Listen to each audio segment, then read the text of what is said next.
Hi, it's Lisa from A Simple Season, and this is my latest pantry stock up. So we'll talk about everything that you see right here.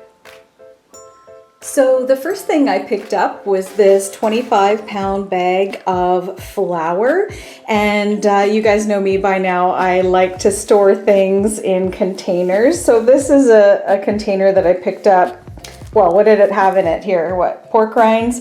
So I just washed this out really well, let it dry, make sure there was no moisture in it whatsoever, and I put my flour in containers like these because I figure, you know what, if this is good enough to keep my chicharrones fresh, then it'll probably work for flour as well.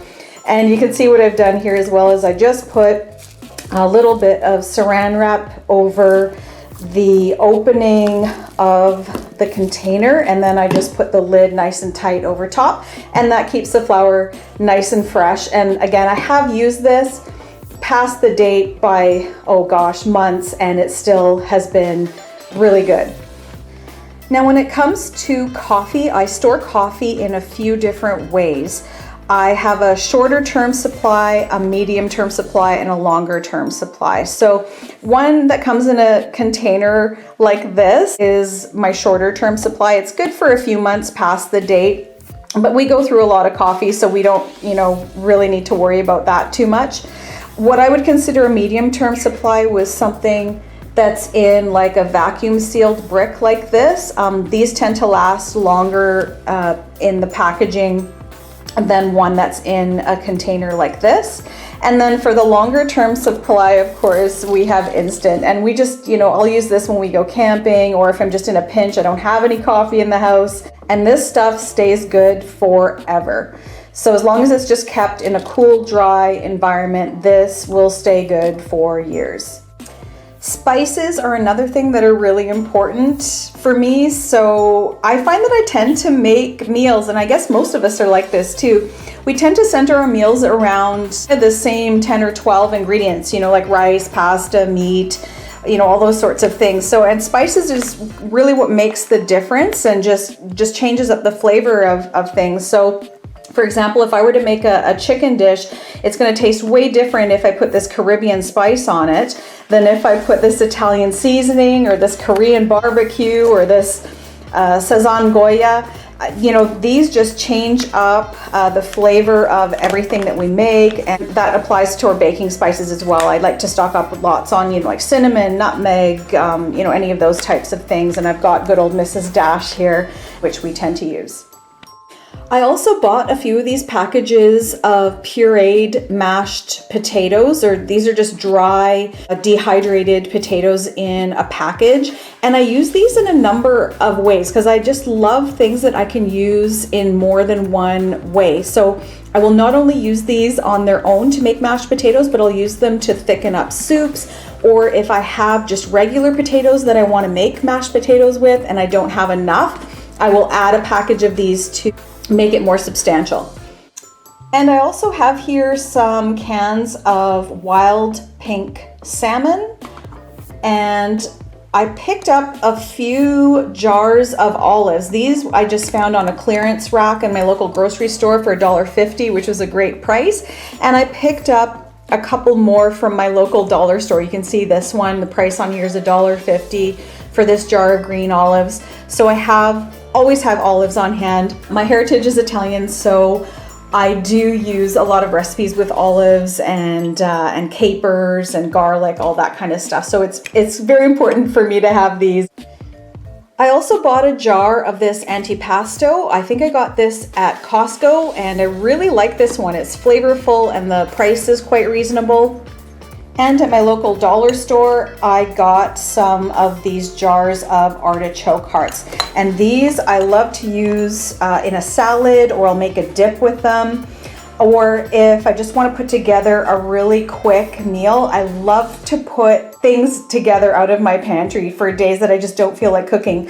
So I might just open up a jar of the artichokes, up a jar of olives, add in some antipasto, cut up some cheese, and open up a can of this wild pink salmon, maybe have some crackers, and you've got a nice lunch that you can just put together really, really quickly.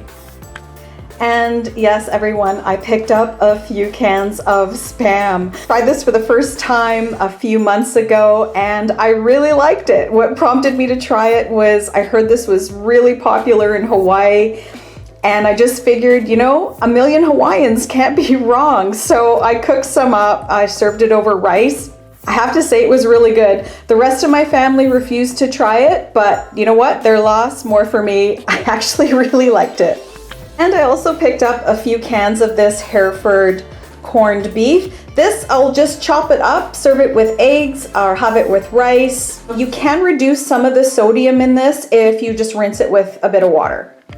And moving on to some drinks, I picked up some Ribena. I don't know if you've ever had this before, but I really like it.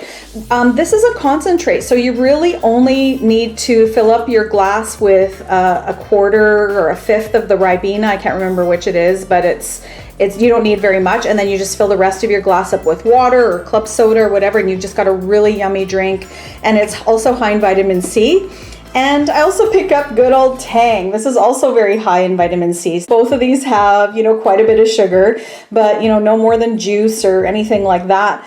But, you know, every once in a while, if you just don't have any drinks in the house and you don't feel like going to the store and you just want something that you can mix together with water and just have something different, these are great to have on hand in the pantry.